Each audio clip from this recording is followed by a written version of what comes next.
of your surprise is in the bottom left in the blue, folks. He is for the Shopify Rebellion. It's Byun. In the upper right, in the red, the DPG, it's Jieshi. DPG, Jieshi. So this one should be a 2-0.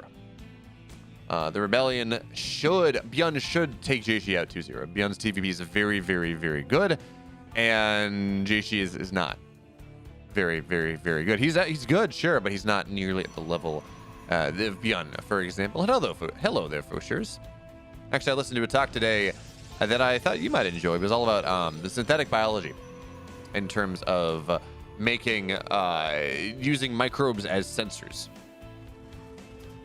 which is pretty cool. And most importantly, getting bioelectric signals out so you can actually put it on a chip and read the digital signal out of things, which is very, very cool. Look at that. All those sponsors, NetEase, Blizzard. Thank goodness. I don't actually know what TGIF is, but I'm going to assume it's thank goodness it's Friday. And it is actually Friday, so folks, TGIF indeed. But anyway, looking at this matchup here, we are going to assume that we know Shopify is going to be hoping that this is a 2-0 from Byun, because Cure and Hero have been looking very good as of late. And you really want to build that 2-0 buffer lead. So it means if Lambo 2-0s, you win. Means if Lambo and Harstem, if they split their series, you still win.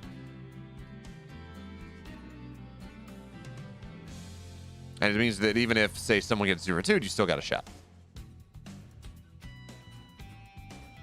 Actually, you still got a shot to win, even if you and ties and go into ace match is pretty attainable. So in general, Byun has to win this series, because again, the other two are going to be much more difficult. But he's going to open up with concussive shells in map number 1, and that's I mean, it's waterfall. It makes a little bit of sense, but I don't know. I mean, Jieshi's good, so I guess the logic here is, Byun is feeling rather confident against Jieshi. Well, he should. I mean, Byun regularly takes series off of Hero. GSL Season 2 finalist, GSL Season 3 round of 4, who narrowly did lose to Mario in that semifinals. Makes sense that, well, Byun might try to go for something a little bit interesting. But on the flip side, Byun going crazy for crazy things does mean that he is less likely. It just means that the world is more open. The game is more holdable for Jieshi, if that makes sense. It means that if this doesn't get the damage at once, then suddenly Jieshi's ahead, and, well, that becomes problematic. But hello there, Gary Arganis. How is your day going? Evening, I guess. It's about 8 o'clock here. Had a nice time. It's beautiful in the Northeast right now. I definitely said hi to you, Foshers. I talked about something I learned about today that I thought you might be interested in as well, but apparently you're just not paying attention to me. But here come the Marauders up the ramp, trying to find... And one Stalker's going to go down very quickly, but the wall is there, and that does mean that Jieshi shouldn't take too much damage, but the pylon is exposed, and the Stalker is rather low, so they can't get super close to it. Second pylon will get dropped here, but the first one's going to go down very, very quickly indeed, which means that Warp Gate is going to get shut down. Now, nice micro on the Stalker, making sure that one Marauder does fall, which does mean that, well, eventually... First of all, it means that the Stalker doesn't die. But it also means that this will be held eventually. Shield batteries are up, and that should get Byun shoved back. But Byun did not commit all that much to this. He got 2 Marauders in a Marine, and he's going to try to find that Stalker, but he's not going to find it. And really, I think this Marauder should go down anyways, despite how much damage it does do to the Stalkers. Well, there's just not enough HP in the world to keep it alive. And, well, actually, I guess if he had a lot of HP, if he had...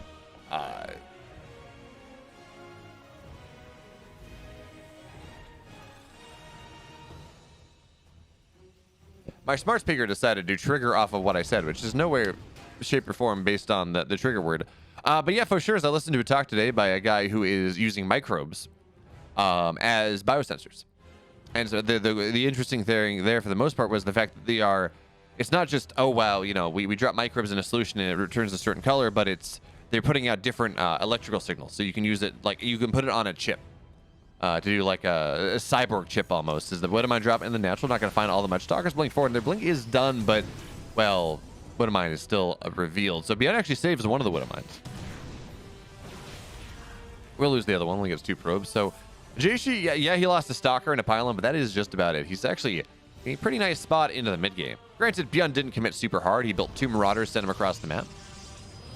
No, not quite. We're talking more like the Matrix Cusick. Although I guess the Terminator had biological components, didn't he? Yeah. I think they were saying there was 1 sensor gene per 100 genes in most microbes. But the cool thing that it was the fact that they were doing, it was synthetic biology, right? They were custom designing proteins or custom designing microbes that would give out electrical signals. And right now they're at a digital stage, so it's like on off, but they're working on getting it to analog, which is really cool. And of course, analog means that they have you can have anything from 0 to whatever the peak voltage is. So you can say measure concentration, not just presence.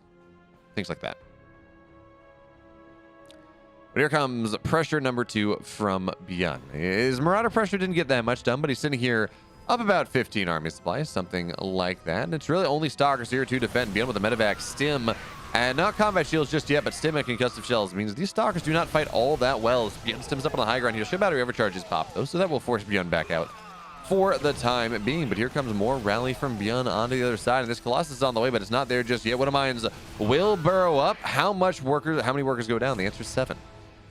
Despite the cannon right there, just not enough time. And Jieshi responding really in multiple places at the same time, which is not what you want. You want to be able to really defend one spot and be happy with it. But Byun will never let you have that dream, that goal. But as the Colossus pops out, this tiny army from Byun realistically should not get that much more done. But he sims into the natural. He's going to knock the shield battery down, establishes a better position. Stalkers are starting to fall, and now he's going to try to get on top of the Colossus. Will he be able to knock this down? Well, no. It's only 3 Marauders and a Marine that remain. But here comes more reinforcements, and that is a dead Colossus going down. The army actually of Jieshi starting to fall as well. Widowmines from downtown will knock down some of these zealots, but Byun has literally 2 Marauders left on his opponent's side of the map for the moment. So he's not going to kill these zealots all that quickly. Not yet. But he backs up. Next round of reinforcements. Now he's up 3 times the army supply. 45-ish, 44 to 15. And he got a Colossus. He shut down a lot of the tech of, and yes, Jieshi does have a second Colossus on the way, 3rd Colossus on the way behind that. But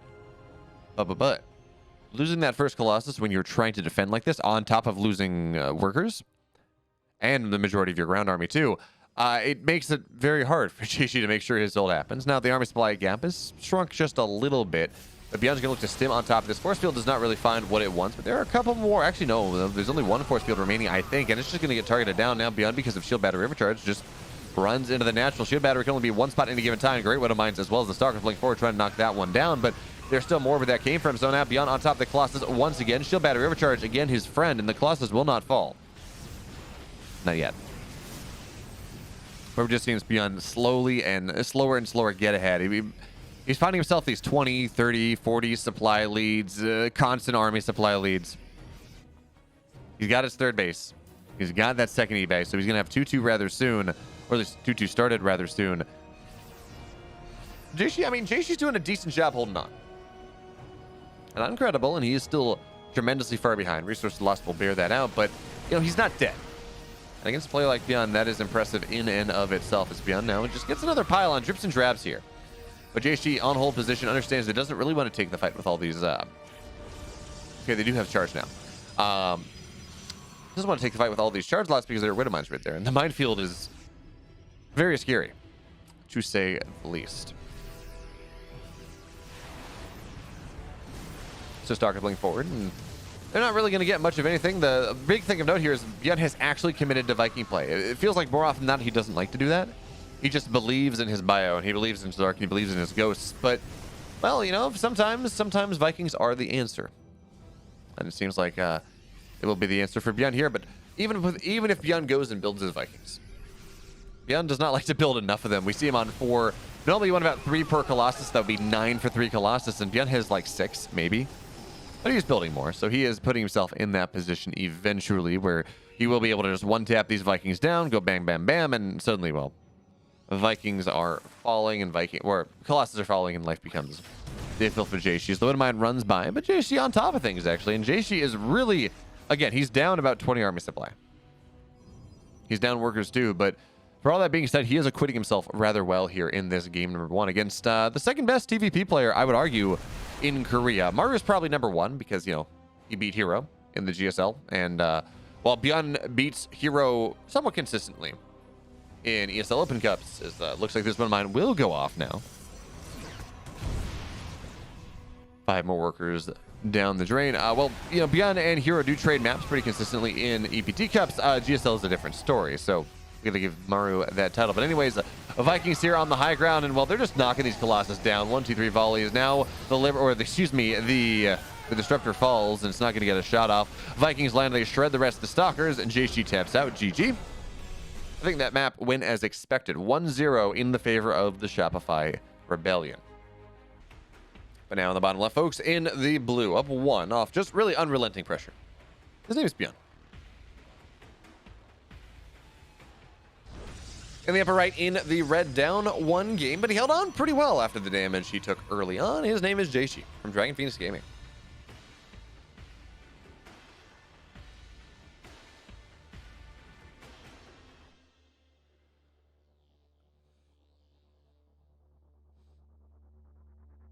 So it seems like Byun wants to speed up the process just a little bit of his utter domination of Jieshi in this game. So it's going to be a proxy barracks.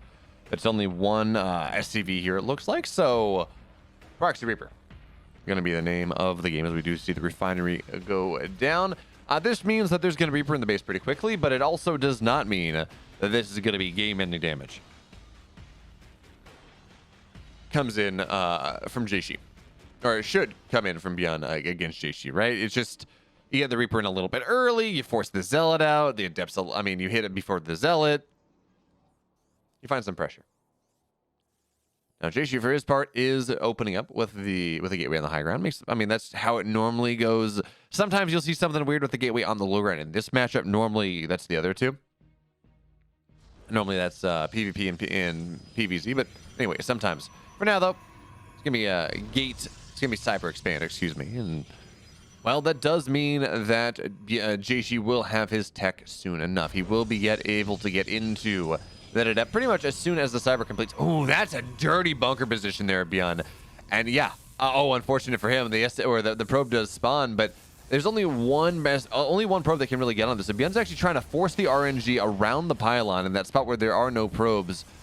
But Byun is actually, that's actually really what he's doing here. As much as it really is trying to build that bunker that he's not really going to find, he's denying gas from Jieshi. Jieshi really did not mine out of that gas all that effectively, which means Stalkers coming out of here, Adepts coming out here, they will be rather delayed. And Jieshi only has 8. He's not mining a lot of gas. So Byun gets 3 workers here to start, and that bunker will just get canceled. But still, there's only 1 gas effectively. I mean, Byun effectively stole the gas without stealing the gas, which is kind of cool. And part of that maybe was a mistake from Jieshi to make sure that his probes weren't actually mining out of that the refinery, the extractor, as soon as it the assimilator. There we go. As soon as it was finished. But even still, nice identification of a weakness there from Byun as he dives back in once again. Stalker on the low ground, though. I imagine there's another Stalker on the high ground that I'm just not seeing. And there we go. Reaper doesn't get too much done. In fact, almost goes down, but Byun great positioning on the KD8 charge means that he will be A-okay. Behind this, Stargate play from Jieshi, which makes a lot of sense. You can expect, as this game has gone on, well, first of all, there's not going to be a lot of anti-air. At least not from the barracks, because, well, the barracks has to float its way home. So if there is anti-air, it is Widow Mines, it is Cyclones, it is Vikings, but you can deal with that one fairly well with Oracles and Phoenix, things like that. And on top of that, you can expect some level of tech-heavy aggression from Byun as this game does go on. So Phoenix invalidates the majority of that pressure. So Jieshi found himself pretty solidly into the main game here as the Reaper shows up and he's going to get another probe. Okay, that's well, going to get another probe? Yeah, he's going to get another probe. And as 4 probes go down, maybe, no, he's not going to get 5. I can't imagine, he's not going to get 5. No, he's not going to get 5. Jieshi almost allowed that to happen, but Byun just didn't have enough HP. So still, 4 probes go down, full scouts. Denial of gas mining for a little bit. Slows all the timing stuff, just a little bit. Now Byun's got a drop on the map. Here's the Phoenix. They pop out, but they are not where they need to be to defend against this Widow Mine drop. In fact, first Phoenix beelining onto the other side of the map. We're just looking for a scout. And the only scout's going to find is that there's just not a lot in this base. You can see there's the natural, but there are a couple Stalkers here. Probes get pulled. And actually, wait a minute. Widow Mine's going to burrow in time. It's not going to have position onto those probes. The medevac does fall. The 3 probes do fall, as well as a stalker. So that's gonna be rather nice here for Byun at the very least, but not terrible for Jieshi either. There's a couple of these Widow Mines, they're gonna try to get chased down. It feels like Jieshi will be able to get them. So at the end of the day, losing the medevac, losing 3 Widow Mines, maybe not. He's not gonna lose 3 Widow Mines because round 2 of Byun's pressure commences. Taking a page out of Hero Marine's book with the Cyclone, with the tank, with a couple Widow Mines, with the Viking. Trying to shove his way into Jieshi's base without a lot of ceremony. Ooh, these Phoenix has to be, that's a good lock on. But no. Despite the Phoenix in the sky, they will lose vision.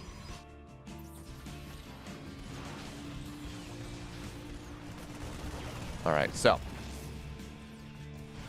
Stalker now does fall, but the Phoenix count's starting to get a little bit higher here, but I say it's starting to get a little bit higher, it's actually starting to fall down a little bit. This Zealot on the low ground, the Marines, they just kite up against it. So yes, Jieshi is holding here. He's not allowing Byun to have that position that Byun is looking for, sieging up the natural, but on the flip side, Byun is trading away a lot.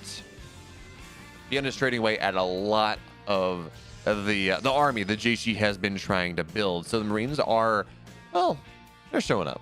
But I don't think that Byun has enough to really break on through. He's continuing to rally across, though. He seems to think that he might be able to make something happen here.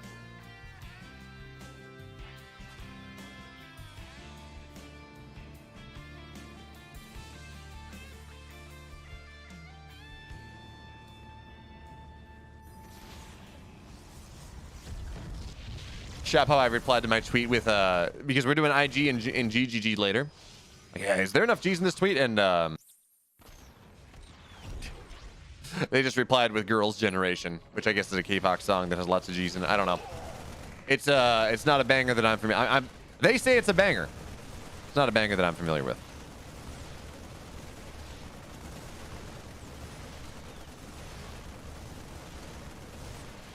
But here comes the next round of aggression from Byun. Yeah, he hasn't gotten a lot done. I mean, he got a lot done with the Reaper, but his follow-up Widow Mine drops didn't get a lot done. But he's sitting here, 43 army supply, 233, so actually not that big of a lead, but he's already built himself a worker lead once again, which is just not what you're looking for if your name is Jieshi. But here come the Phoenix, and this army is very hard to run from if you're a Terran player. So Byun kind of playing on the corners, playing around this position where the Phoenix might find themselves a little bit exposed. Byun could have targeted that one down. Now he's going to try to get on top of the Colossus. You're not going to find as more Phoenix will arrive.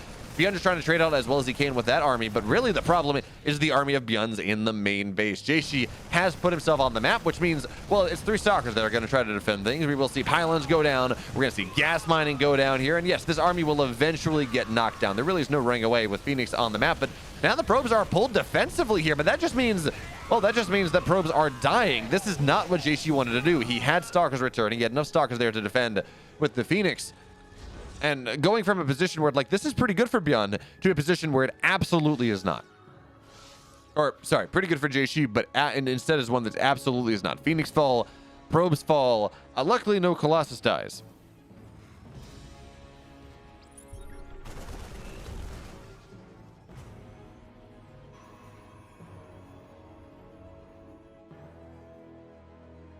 But even still, Jieshi kind of mishandles that one just a little bit. Now Byun, he had he had a worker lead. Now he has a significant worker lead, 55 to 45, and was 55 to 43. He's got +1 armor on the way, Ghost Academy on the way. And the interesting thing is it appears maybe a little bit map specific. No Vikings on the way here, despite the Colossus play that Jieshi has been going for. Went for map 1, didn't really work out. Going for map 2 as well, not really working out just yet. But on inside now, with maybe a little bit more dead airspace that exists, maybe the more interesting flanking positions and some fun things you can do with tanks, Byun does not seem to value Vikings nearly as much as he did in that previous map.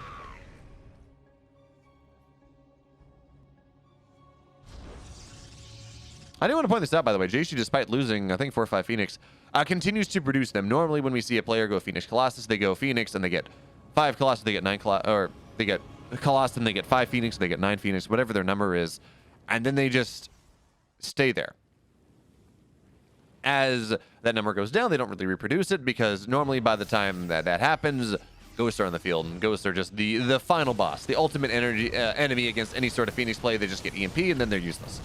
So for right now, the 4th base of Jieshi will be denied. Byun putting a little bit more pressure on the map. He's up about 27 army supply, up about 30 army supply, but he's not ready to fight just yet. He does have 1-1, and his opponent does not have any upgrades. But Byun does not have his Ghost upgrades just yet. Despite that, he's just going to get on top of this Colossus, and one Colossus will fall immediately. Marauder's getting on top of his second. Is going to go down, and this should be a 3rd dead Colossus here as well. So Byun, you know, he just sees a fight, he takes it. Jieshi probably should not have engaged in that one, but Jieshi felt kind of dead anyways, and, well, Byun gets the 2-0 that we expected here against DPG. And the upper right in the blue. Here's for the Shopify Rebellion. It's Lambo. In the bottom left in the red, he is the GSL Season 1 champion from last year. It is Cure. He's been very often, very stop and go in his form. He's looked fantastic and actually had a pretty decent run in GSL this season, but he's also looked less than fantastic. Often significantly less than fantastic. But, you know, as of late, he seems to be on the up and up once again, and that's the world's a better place when Cure is in the global top 10.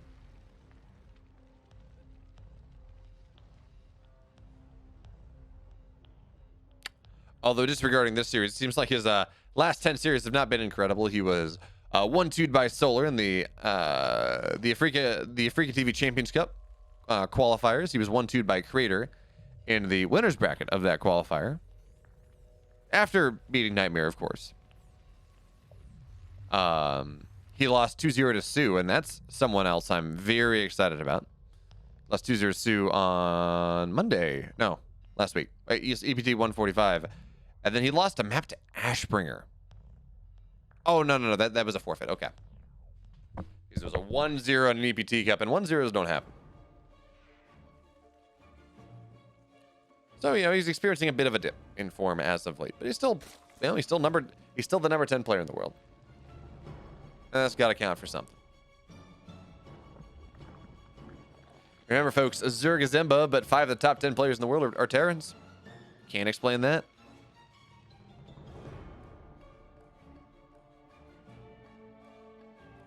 And yes. Do I really believe that there's any one race that is particularly imbalanced? No, I don't think so. Not in the meta right now, at least.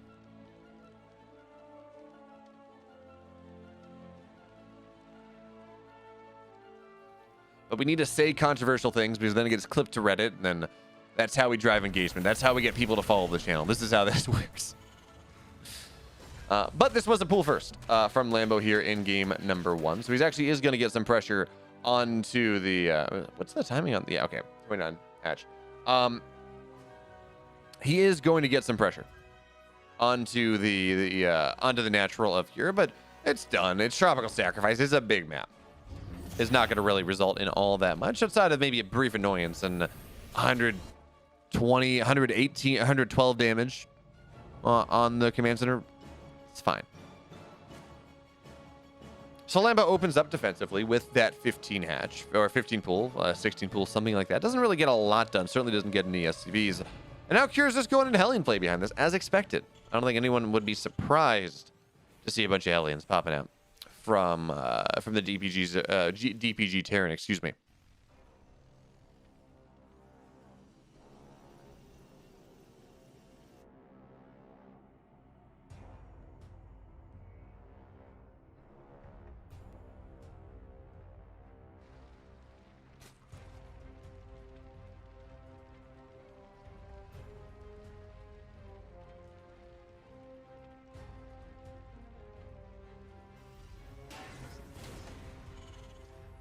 Ooh.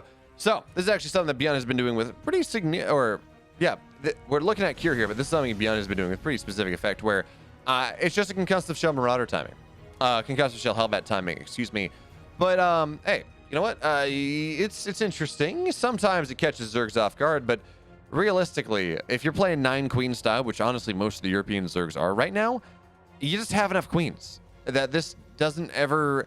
Unless the queens are out of position, which is kind of what you try to do. You scout, you dive in with the Hellions on the edge of creep. The queens, maybe you force them off creep, and then there are no transfuses, or at least you get some of them off creep and it becomes awkward. But I don't know that Lambo will fall victim to that one. His group spread is already very, very nice in this game, number one. But we do see the Hellion hit squad showing up on the map. And actually, the Viking doesn't kill the Overlord. Instead, it lands, and that probably is going to be a tell. I mean, now he sees the medevac, so there's definitely a tell. But letting that Overlord survive is just got to be a tell here for Lambo. So we notice he already has Lings on the way. We're gonna see a whole mass of Queens at the front of the setup. And actually, look at this surround that Lambo has set up here. He wants to get on top of them Marauders while not taking too much damage from the Hellbats. We're gonna see the medevacs fall immediately, and this arc from the Queens is fantastic. The great transfuses as well. So what is this, 5 Hellbats that remain as well? The kiting backwards is nice. So Cure gets nothing done. He gets less than nothing done here. The Queen or the Lings, they don't even need to survive. Their job is just to make sure this army does not run away super easily, and well, they will be successful in that one. Lambo immediately queuing up a 4th base, but hey, the Viking will at least survive as the Marauders do fall. So nice job there, Cure, but look at D supply. 85 supply to like 42. Literally double the supply 6 minutes into this game is, how do you say? Not good.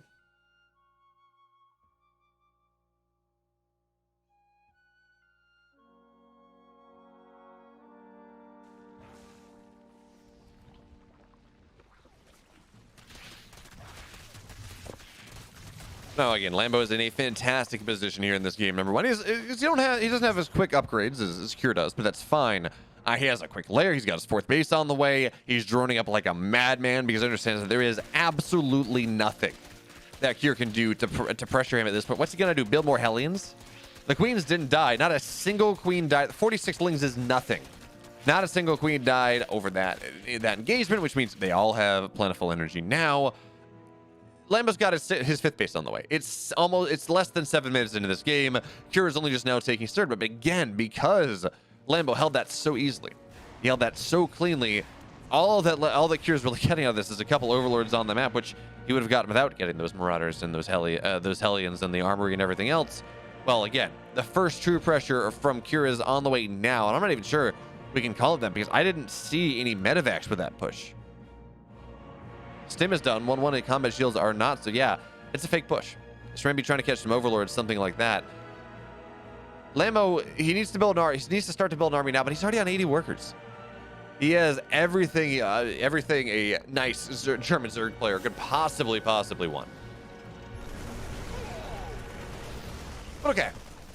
Now here comes the Stim in from Cure trying to find something, but immediately Lambo's got a bit of a counterattack. It's like 10 Lings.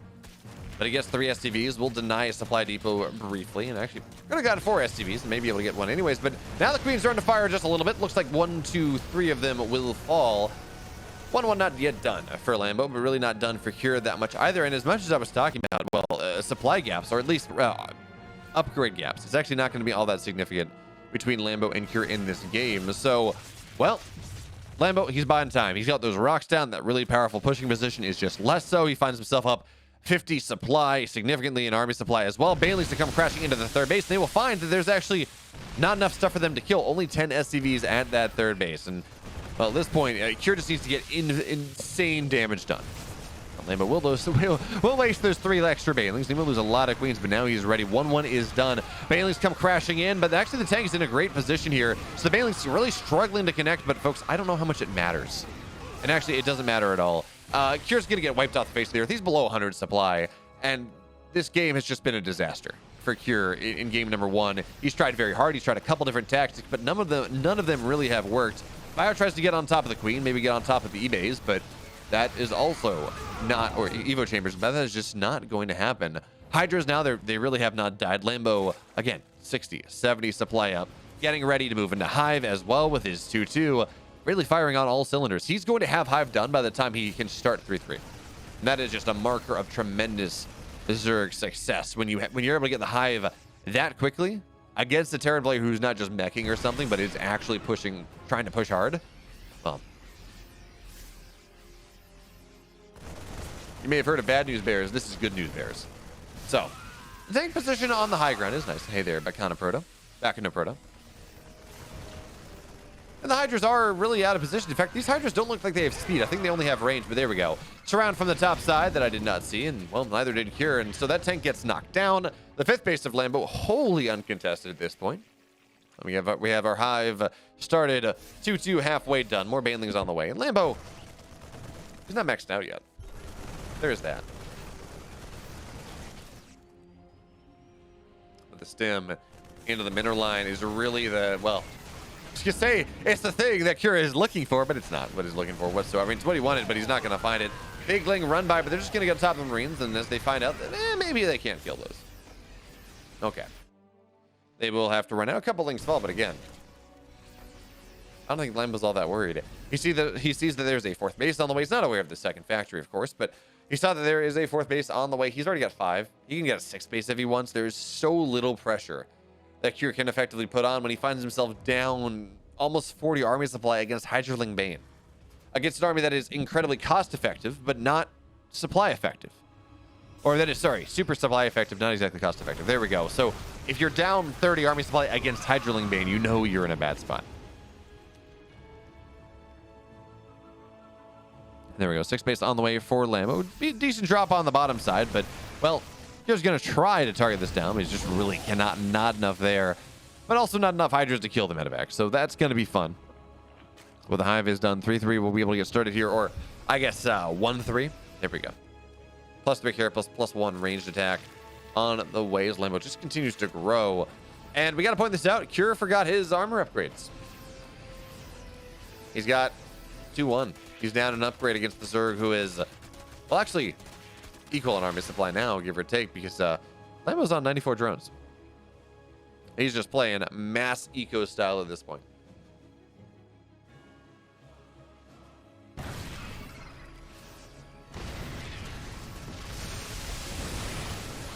Excuse me. So Banelings, they come crashing on into the 3rd base. 10 workers go down rather quickly, make it just a little bit more. But Lambo can't fight this forever. He does run into, he just runs out of stuff, but that is a lot of Banelings that come rolling in, and it's only one tank. Cure doesn't even split. So his army, well, if he had an army, he doesn't anymore. It gets evaporated here. He still doesn't split into that army. So the Banelings, they got pretty much insane connections. The base falls, 24 workers have died, and Cure has to tap out. He has no choice but to tap out here. And Lambo, no ceremony just yet. But they are now Shopify 1 map away from 4-0ing DPG before we even get to Hero. Hero's good, but 4-0 DPG is that's a result, regardless of what happens between Harstem and Hero. Hey, Grape Dactyl.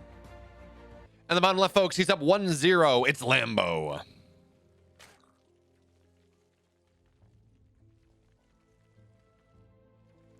And the upper right, he's got to win this game, and then Hero has to win 2 in a row. It is Cure.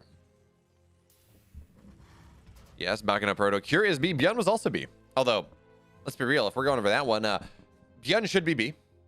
And Cure should be C. And Estrella should be A. That's how that works, right? We just, the rankings have nothing to do with actually their respective skills. It's all about what letter their name starts with. But yeah, Byun and Cure are both 77 points. Actually, I have, and for a lot of these players, it is the career earnings that are holding them down. Yeah, Zhao is just Z. Z tier Protoss. By the way, don't crucify me for that. Zhao is actually very good. I don't even know who is a 10 in earnings.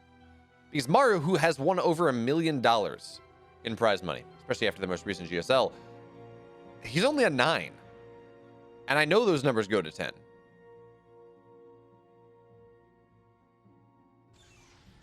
Like, I don't know of anyone. There's no one in the WTL. Maybe Rogue, but Rogue isn't in the WTL right now. He's in military. There's no one in the WTL that has won more money than Maru. Maru is the, what is he, the 2nd highest esports earnings StarCraft 2 player?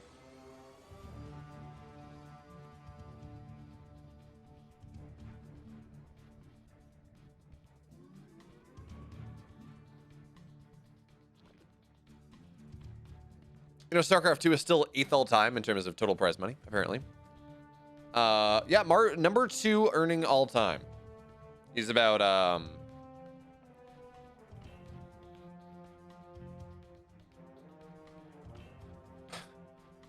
He's $120,000. He's $120,000 behind Cyril. Jeez.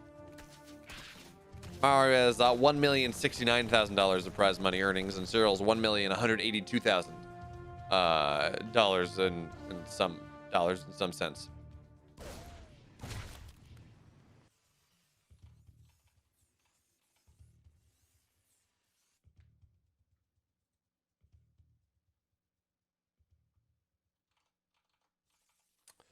All right, so game one, we saw Lambo. He went for a quick pull. He was really not able to get that much done.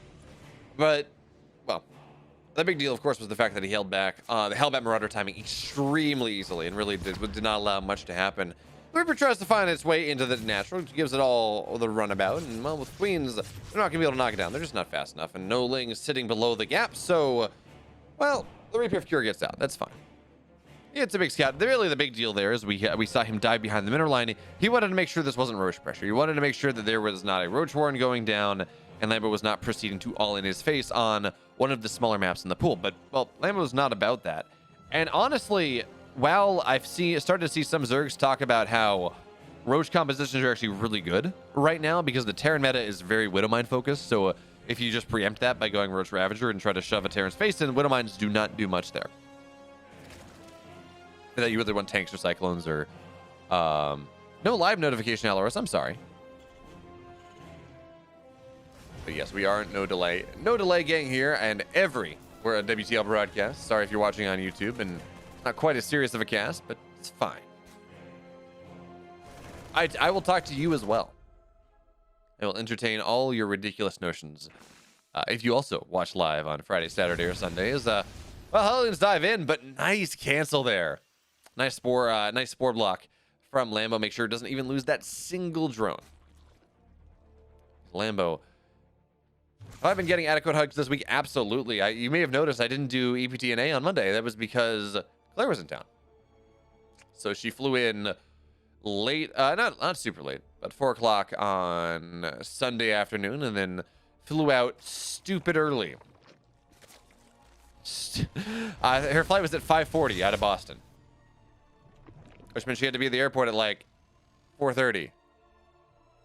Which meant we actually we got a sketch hotel in Boston. It was like it was marketing itself as a hotel, but it very much was a motel. Because again, we had to be at the airport super early, and I mean, if I was going to drive her down from New Hampshire, it's a 2-hour drive. I just would have not slept. Like I would have, like it just, you know, I still didn't sleep a lot. Actually, I drove from the airport. We got up at, I think, like 4 in the morning. We woke up at 4. Yeah. I dropped her off the airport, then I drove back home and crashed until I had my meeting with my PI. Luckily, I actually got home before it was light out.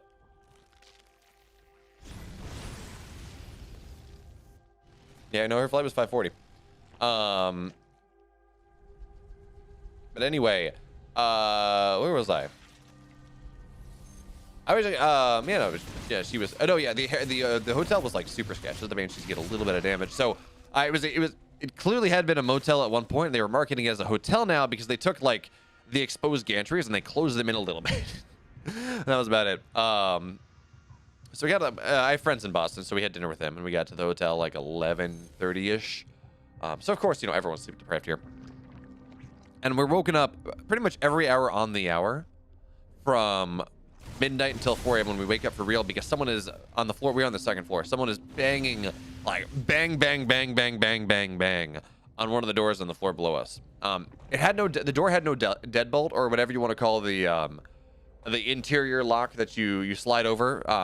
You know, that goes like that. I don't know, whatever, like the ball and the ball and bracket lock or whatever it is. Nothing like that. So if you want to lock the door from the inside and have no one have access, you just got to put a chair underneath the door handle like that. There was nothing else. But it was somewhat cheap, and it was less than 5 miles from the airport, so at least that worked out. But yeah, it was pretty sketch. And luckily we haven't missed all that much. There's an SCV getting pulled with this army of Cure, and clearly, folks, this is a mistake. He does not have any plans, any designs on the SCV. Yeah, Not really sure what that SCV is for, but the Reaper's still alive. That's fun. But Lambo has a massive surround. I don't know if he plays this as a surround, plays it as a run by. He really does have two options. Looks like he's going in for the surround, but tanks knock at least part of that down for the moment. And Lambo's got patience. He's just sitting here. He's waiting for Kier to get further around a creep, get further into a position where he can just get surrounded and bopped on down. Tanks will siege up once again, though. And Lambo, he's just biding his time. He's got three big clumps of his armies. The tanks run forward. Here come the Lings. Here come the Banes from every side. Banelings on the right side will get targeted down for the most part, but one or two will make fantastic connections. Tanks from the left, well, they're just not able to get any damage that they want. The SCV falls as well, because of course it does. It had no business being there. And that first push of Cure gets knocked down. But what about the second push? We've already had one push, yes, but what about breakfast? 11Z's lunch supper? Well, seems like Lambo is a hungry, hungry Zerg, and he will eat this one as well. Here's round one, push dead. Round two, push dead as well. And 1-1 just about done actually before the Terran. So Lambo, he's having his cake, he's eating it too. I don't even know why I'm making so many food references. I had dinner, it was great. Not hungry. In fact, I'm rather full. But food references ahoy.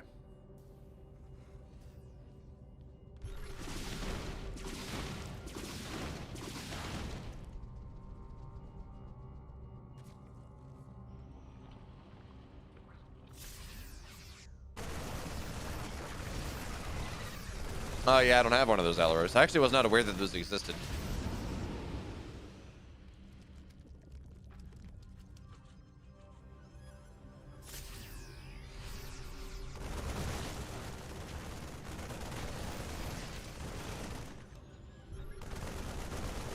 Is that something that you can just, like, put on a hotel door or something? Like, it's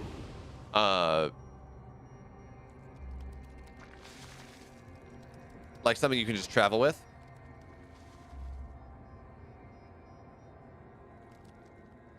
Looks like the answer is no. Yeah, it looks like it has to be attached to the frame. Does it have to be? It has to be. You have to screw it in though, right? So like you would have to take the hotel door apart to install it. Or am I crazy? Probably crazy. Okay, Hive now on the way. 2-2 just about done here for, well, actually, sorry, halfway done for Lambos. He does have 5 bases set up versus the 3 of his opponents. So again, we're seeing him really play a similar game to game number 1. He crushes the first push of Cure, who's trying to get aggressive, and then he puts himself miles ahead. He's on 92 workers again. He's building a bank. Now, I mean, Cure has a decent gas bank as well, but until you get to ghost play, that bank doesn't matter. You know, it's all about the minerals, the gas. You really don't care about that if you're the Terran for the most part, but we do have a Ghost Academy on the way. But I'm not convinced we even get to Ghost this game. I'm not sure Ghosts are relevant in this game. We've seen Zergs play a lot more caveman Zerg style in the last last month or so. Instead of trying to advance into super high-tech Lurker, Broodlord or something, it's just mass eco, mass Hydra Link Bane, maybe get some Vipers or some Infestors for Fungals or Blinding Clouds, Parasitic Bombs, whatever you need. But staying on that low tech, because it really invalidates the Ghosts. Ghosts are single target units. They do 2-shot Lings, and they might even 2-shot Hydras. They certainly kill Hydras rather quickly.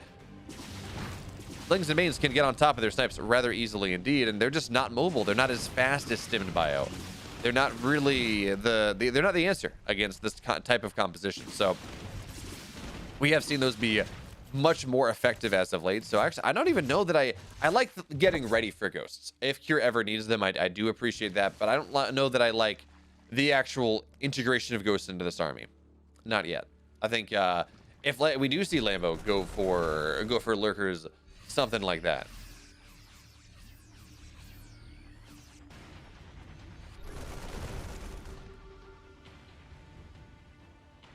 Ah, okay, yeah.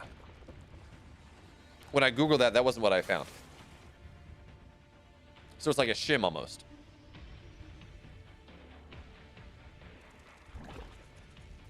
Oh, I like what Lambo's doing here as well. We don't actually see Zerg players do this enough, but and the funny thing is this is on Waterfall, which is such a small map. Moon Dance would be another one where you're like, okay, I don't know that you need this one here, because again, the cycle time back to one of your outlying bases and back to the fight is not super high, but oh, those Banelings are a little bit out of position. Great Blinding Cloud on the bio, though. Normally you see it on the tanks, but this allows the Banelings to come crashing in. There are a lot of Marines behind this one, though, and it looks like the Banelings will not get the connections that they're looking for.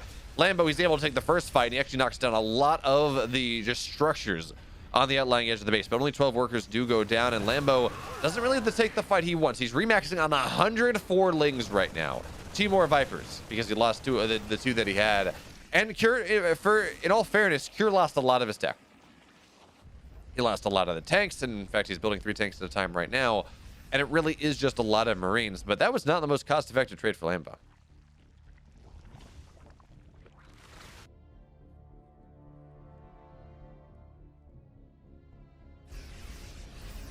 Anyway, 3-3 on the way for Lambo right now. Is actually, his Carapace is just about done. +3 attack getting started now that his Hydras are just that much more powerful. But I don't think I even saw a Lurker Den go down. So yes, we do see Ghosts in the field and getting them for... Ooh, that's a little bit of pathing right there. Blizzard, please. Getting them to deal with the Vipers is what he wants right now. If he gets lucky, he can snipe him down. But really, it is just for those Enhanced Shockwave EMPs, which, by the way, Enhanced Shockwaves is not done. So these Vipers will be, they will be contested, but it'll be a lot harder to hit those EMPs that you're looking for. Is again, the massive, this is so many Banelings. This has got to be 60, 70 Banelings right here. That army is more balls of acid than it is Lings. So yeah, 82 Banes. Folks, there are more Banelings than there are Marines in this game. That is, there are more Banelings than there are total bio units in this game. That is insane. Yes, the Baneling is half a supply, but even still, Vipers go forward. Blinding Cloud on the forward tank. EMP is actually not hitting, but there is a second line of tanks here. Actually, most of them are not sieged just yet as the Banelings look to roll in. Couple sections off to the mineral line, killing 17 workers pretty quickly.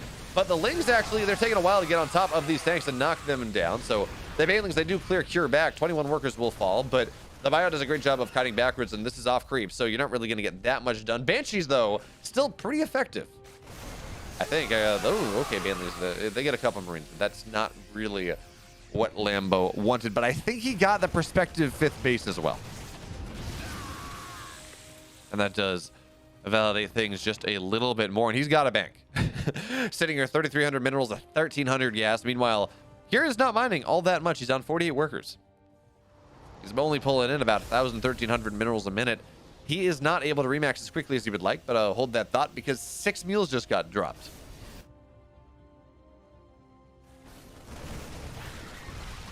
This is why I'm not an artist, Alaros. Lings, they come rolling forward. May actually did big again. Stupid amounts of Banes coming out from Lambo here in this game. The Blinding Clouds prevent the tanks from doing anything. Again, Lings and Banes find their way into the mineral line. Actually, the orbital is going to start to burn down here. Cure needs to lift it.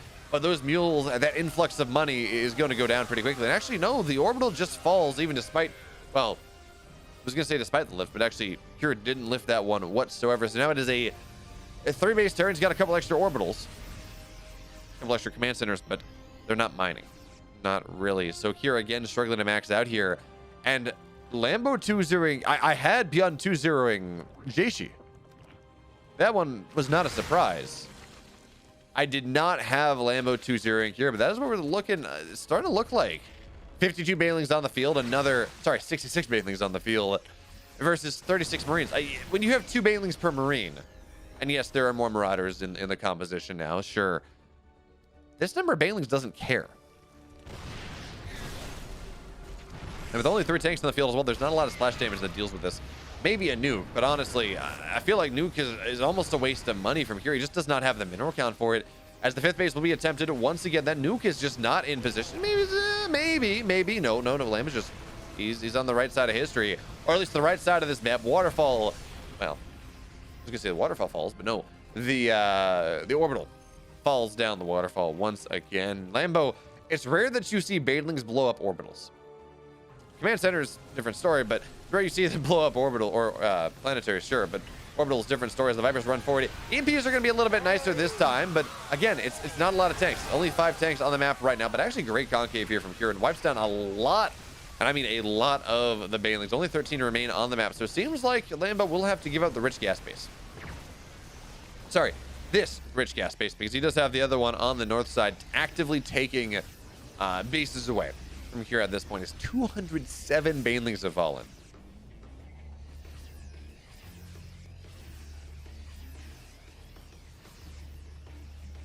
Which, funnily enough, is only like, what, 500 gas? Yeah. No, that's not right.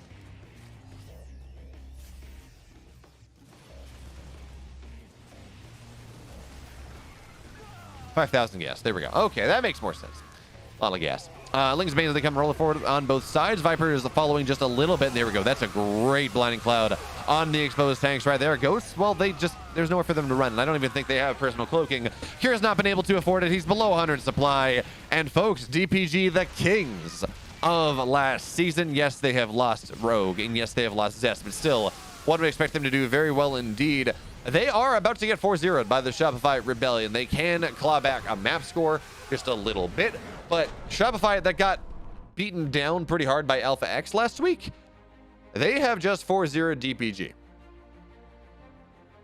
In the upper left, folks, in the blue, trying to make this a 6-0 for the Shopify Rebellion. It's Harstem.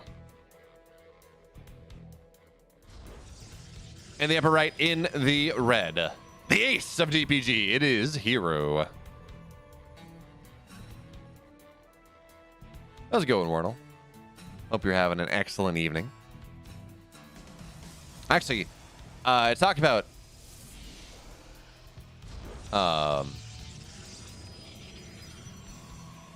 talking about fun visual things. I helped out. So I go to Dartmouth, right? I'm a PhD student.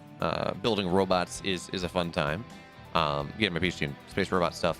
But I helped them do a photo shoot for admissions. So I got some very fancy staged pictures of myself working on robots, and they're in my Discord if you want. I'm very happy with two of them. The other two, the shirt, they asked me to wear a Dartmouth shirt. I only own one, and it's not the most flattering. It's like a Gildan $10 t-shirt, you know, not incredible.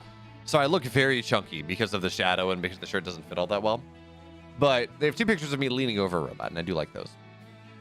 Hi, I'm Philip, and I build robots. But we got to talk about this PvP, or more importantly, what this probe dude's doing here, because he's on patrol on the bottom side, and we see that pylon go down. Harstem, he's not gonna let, well, actually, this probe is running. Probe is going somewhere else. And normally if you're gonna proxy, you keep the probe near, but okay, he's just scouting out, looking for maybe a potential weird situation coming in from Hero, making sure it doesn't get scattered out in that way. So Stargate, proxy Stargate, proxy Robo, I'm not sure. Hey Kanan, thank you so much for the follow. There we go. The Cyber is done, and Robo is going to be the method of madness. And Hero Zealot going on the other side. Hey, Explorer Slot, thanks so much for the follow as well. And it's going to stay on the wrong side. Oh, no. It's going to stay on the wrong side of, what is this, seaweed? Whatever the line of sight blocker is. So Hero has an idea that maybe Harstem is doing something interesting. But, well, the idea is not fully fledged, not enough. So it's 2 gates on the map for Harstem right now. We can assume a third will get added on soon enough. And the Robo, because it is so far in advance of Warp Gate, is going to build an Immortal or 2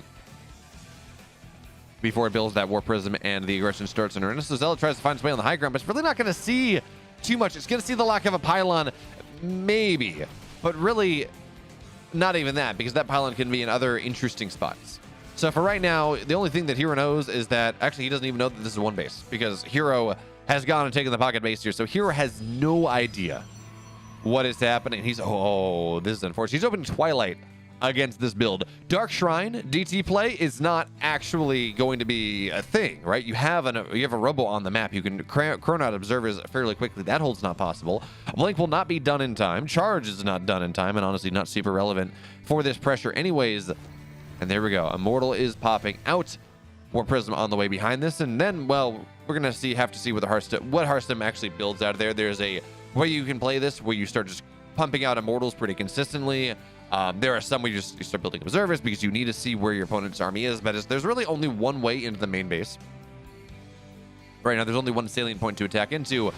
Probably we're just going to see Immortals get rallied out as 1 sentry will complete, but 3 Stalkers are on the high ground, which means this sentry can probably get targeted down, but 1 Stalker will fall because the Warp Prism is not there just yet. But there we go. Second pylon goes down, which means, hey, there is no production here. And now another Stalker, Immortal, shows up on the high ground, and the sentry does fall. So probes here, they have to get pulled, and the Stalker, the Immortal, they find their way onto the low ground. But really, we're seeing warp-ins, but it's not a lot. It's a Zealot and it's a Stalker here, and the Immortal's starting to get rather low. Picked up on the other side. 2 probes have died. I mean, Hero is actually holding this very, very well. The Immortal getting very low. Warp Prism going down here as well. The Circle of Doom, Circle of Death from the probes, but it's only 2 probes going down, and Harstem is not happy. Look at that. He stiffs his head back, puffs his cheeks. Harstem is just kind of dead here. It is 12 army supply to be sure, but more pylons are going down. The shield battery is there. Hero is on 36 probes to 24. And yeah, sure, the Immortal did 1,000 damage. But the probes did 400. Probes almost did 500.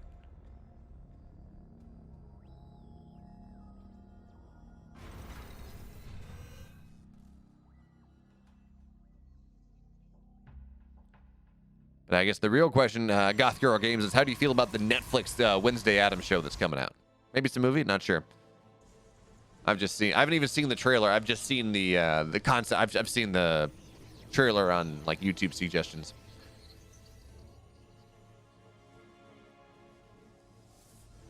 But okay, Hero's mining out the back door. Interesting that he wants to give Harstem backdoor access, but you know, who am I to judge? It's 2022. Certainly though. Certainly, this does give Harstem a much more salient point to attack into. We're going to have to see how that one works out here. So 2 Mortals, 3 Stalkers, a couple Sentries, but 1 Sentry is going to get rather low pretty quickly. And it's actually kind of interesting. By only mining this out halfway, it does mean that really... Oh, man, I'm surprised to see Hero really try to mine this out in full, because right now it's a ready-made force field. The army of Harstem can't really go up all that much, but I don't know. Again, I don't know that this is a play I would do, but it's certainly... okay, I guess that makes sense, right? Oh, yeah, okay, yeah. So, it means that the Warp Prism cannot be as powerful as it might otherwise be, where you kind of set it up just on the other side of the... oh, he's going to get the... Well, okay, Warp Prism goes... oh, no, Warp Prism stays alive, but it gets very low. There's a play where you just keep a Warp Prism kind of right on the edge of where the minerals are, out of range of the Stalkers, and then you just serve it as a pseudo-blink to bring it backwards. So... I'm going to assume that that was what Hero was trying to prevent by mining those out. The Adepts, they try to shade onto the other side of the map. And, well, looks like they will... Oh, no, they're going to just barely outpace the Stalkers, but as they go around corners, Stalkers are going to be able to chase them down. So a couple probes will fall, make it... Harstem could have had 2 probes right there, and instead he gets none. Unfortunate, but Hero could have 2, but he gets none. But Hero actually gets Stalkers in the main base here. Blink is a powerful thing. 1 pylon goes down, 2nd pylon is going to go down as well, but okay, we'll depower the warp gate after all. And the Stalkers here, they're doing a good job trading out just a little bit. They got to run away though, because there are sentries, there are immortals, and Hero, he actually loses a lot here, but Harstem is supply block, so he's not going to get that much, not going to be able to build that much bigger of an army. He's got to wait for his pylons to complete, and that's actually taking a while. He's got 3 pylons in the way, but it's still 72 out of 70.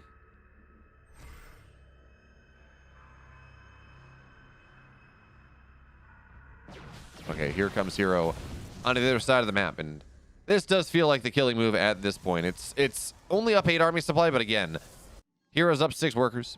He can take his 3rd base whenever he wants, but if he just walks in like that, trades a Stalker for free, maybe it's not going to be the kill move that I thought it was. This is it's been pretty sloppy from Hero since he made that hold happen, to be totally honest. Not targeting down probes with the Adepts as he should have. Move commanding Stalkers, losing a bunch of Stalkers they really probably should not here. Warp Prism actually proving invaluable even as low as it is, but the force fields are still rather nice because, well, remember, Harstem has no blink. Hero does. His Stalkers are better. Yes, technically there's a Warp Prism that can serve as a blink for both sides, but remember, that is Hero's 2nd blink. Harstem, it is his only one, and it's not as effective as blink is, but we got an Immortal drop actually and a bunch of Stalkers warping into the high ground, and Harstem cannot defend both places at once. That is a 1-0 lead for Hero, but remember, this is just for map score. Because right now it's only 4-1. Bottom left in the blue. Down 1, his proxy 3 gate did not work whatsoever. The probe pull from Hero, too damn strong. It's Harstem. And in the upper right in the red. Up 1 game to 0. Again, it's for pride, it's for glory, it's for map score. Nothing more than that. It's Hero.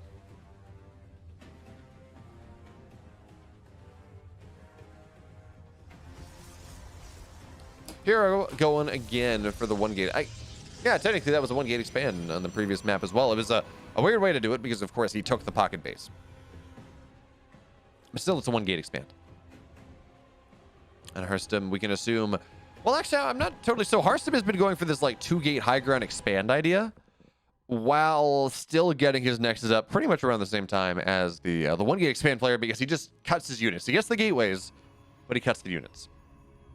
We have to see if that is something that Harstem does decide to go for, or whether he goes for maybe something a little bit more traditionally aggressive. As there we go, the second gateway does go down. We should see the cyber behind that. Keep an eye really on the, well, actually, don't need to keep an eye on the mineral count. Keep an eye on what Harstem makes or does not make.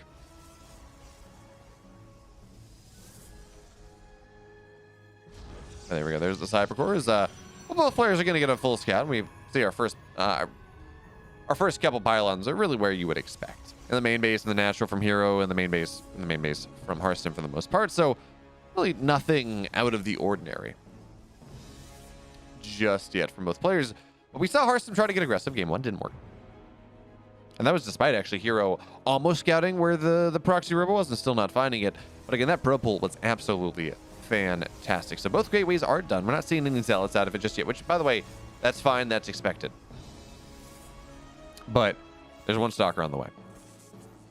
Or excuse me, 2 stalkers on the way. So Harstem seems like he's not going to go for that kind of 2-gate expand, but not really set up. Although I think actually when he does that, he gets his first set of units. It's the second set that he delays quite a bit. No, it's the first set. It's the first set. So Harstem's not going to try to go for that one against Hero. Not on Waterfall, and maybe that's fair. Waterfall's a very small map. So trying to be greedy in that way, maybe a little bit more punishable than it might otherwise be on, say, Tropical Sacrifice or something. Data C. Those big maps. But Hero? Oh. Hero's going 4-gate behind this. This is interesting. I don't know whether this is a counter to what Harstem might be doing, maybe some early aggression, but 3-gate from Hero, and Hero does want to open up the taps here in this game number 2. He wants to have his cake and eat it too, and this is such a strong response to the Stargate play that I'm actually not sure that Harstem is aware of, or that Hero is aware of, excuse me. But if you're going Oracle play, for example, or Phoenix, whatever it is, a whole bunch of stalkers shoving your face in, well, they just don't do anything. So Hero, he has, of course, pylons on both sides of the map. I almost expect to see him drop a gateway on one of these pylon positions just to make sure that he has quick warpins. But even still, Hero, he does, of course, have no natural. He cancels it. He's going all in here, folks. And Harstem is setting up as if this is a standard game. He's got his Nexus on the way, and his Nexus is going to be much faster than Hero's because Hero's, again, he canceled his. So Oracle's going to be on the way here from Harstem. He represents a lot of threat across the map, but it's one of those things that your Oracle is not going to help you in the slightest here. You just hope you have to wipe out the mineral line of Hero and just prevent that from happening. But he's also going to see the Stalkers take some damage, but really minimal hull damage. So the Oracle can do something a little bit later on. There are 4 Stalkers, 5 Stalkers in the natural from Hero, and it's 5 Stalkers to 3 right now, but here come the rest of them. So now it's 7 Stalkers to 5. It is a significant Stalker lead right now. They trade 1 for 1 thus far, but this is a trade that will always, and I mean always, favor Hero. But actually Probe's doing a good job, and a second Stalker does fall. So Harstem, for the moment, he's doing a great job holding on, but it's just starting to snowball here just a little bit too hard. More Stalkers warp in, Probes start to fall, and now it's again, what is that, 7, 8 Stalkers? But ooh, that's actually a fantastic stasis trap here. Hero can only micro so many places at once. And the Stalkers, well, they are just knocking down everything that Harstem holds dear. The pro pull is good, but already it's less effective in multiple ways than the pro pull from Hero in game number 1. 6, 7 probes have died, less Stalkers have died, or less of a percentage of the army, I guess, have died. Harstem is dead just like that. Hero bamboozles him, maybe even boombancels him. And Hero, even though he does lose, even though a DPG does lose this week, Hero claws 2 maps back, 2-0, 2-0, 0-2. Shopify 4-2 overall.